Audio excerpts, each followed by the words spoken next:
Good morning readers. I, Harish Budhu, warmly welcome you to my channel. Learn as much as possible from my handwritten articles. Open Letter to the Prime Minister. Part 2. Crush that kitchen cabinet now, if not they will destroy you. Thanks for sharing paper with friends. Mr. Prime Minister. You are now reading the second part of the series of open letters, addressed to you. We apologize for three main reasons among others. First, the paper was a bit long, 11 pages, instead of the usual 8. Second, there was a small spelling mistake on page 8, first line. We had written deceptime instead of deceptive. By now, you should be well aware that we never had a good, non-stop, secondary education like you. Never been to a university. Was brought up in the lap of poverty. The family was the poorest among the poor. Hence, writing is now a vocation and a mission to help the helpless. I cannot type. I cannot start a computer. 1. And I am internet illiterate. However, I write with my own hand. And that straight away, without any draft copy. No surprise, despite my careful edit and re-edit, mistakes go unnoticed. 2. And last, sincere apologies, we might have been a bit too harsh in our assessment. But take it easy. Make light of it. That is the pen of Harish. It calls a spade, without beating about the bush. Without any sugar coating, without any window dressing. 3.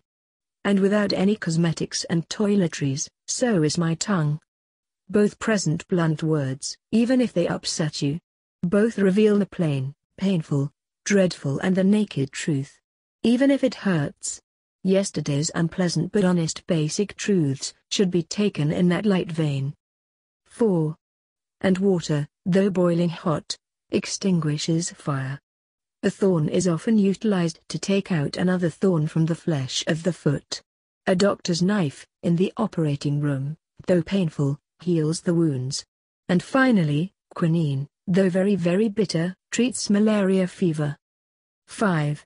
But, even then, why have we given you so many classic and obvious examples? And that knowing pretty well, that you are a lawyer and experienced politician? Well, the answer is simple. In the heat of a hectic daily political life, and busy hour after hour schedule, people often forget the essentials, the basic and most important information and facts. 6. And more important, you have tolerated personality cult, hero worship, sycophancy, flattery, kowtowing and bootlicking. North Korea dictator, Kim Jong-un, should learn a lesson or two from your gang of bootlickers, hangers-on and parasites. In truth, you have not only allowed, accepted and tolerated the skilled sycophants around you, your 3-year or so premiership also tells us that you have indeed excelled in cultivating, fertilizing, nurturing, polishing up and harvesting such sycophantic exercises. 7. But, also, promoted, fostered and patronized such chest-thumping plus basking in self-admiration plus bathing in your own reflected glory activities. They all have done more harm than good to you. Nectar on the top of the glass, but poison just underneath. Calm waters often hide the man-eating crocodile. 8. Little wonder that yesterday's 11-page opinion paper was a hard-hitting one, with plenty of typical, graphic and unpleasant examples. They all mirrored but the sad and terrible truth. 9.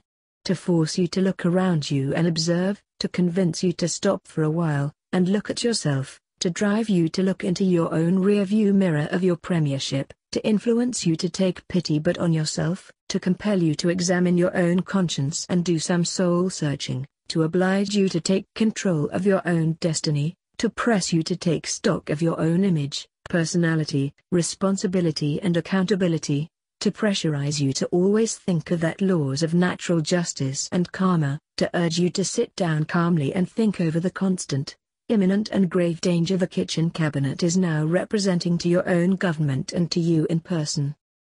10. Be that as it may, we can add many more valid reasons why we had presented the bitter and painful but the whole truth yesterday. A word to the wise is enough. Also true are the following: you can take a horse to a river, but you cannot drink the water for it. Plus you can't cure the ears of somebody who pretends to be deaf. Plus you cannot wake up a man who pretends to be asleep. Plus small babies and mad people are immune from their own dirt and unpleasant and nauseating smell. 11. Mr. Prime Minister, destroy that kitchen cabinet now. Learn from the 3,000-year-old Panchatantra. No king should ever delegate to one sole man the powers of state, for folly seizes him, then pride, whereat he grows dissatisfied with service, thus impatient grown, he longs to rule the realm alone, and such impatient longings bring him into plots to kill his king. And yet again, some men permit a petty foe through purblind heedlessness to grow, till he who played a pretty role, grows, like disease, beyond control. Likewise, the strongest man who fails to crush at birth, disease or foe, will later be destroyed by that which he permits to grow. Crush that kitchen cabinet now. Keep reading, keep learning. Like and subscribe for more thrilling articles. Thank you for watching.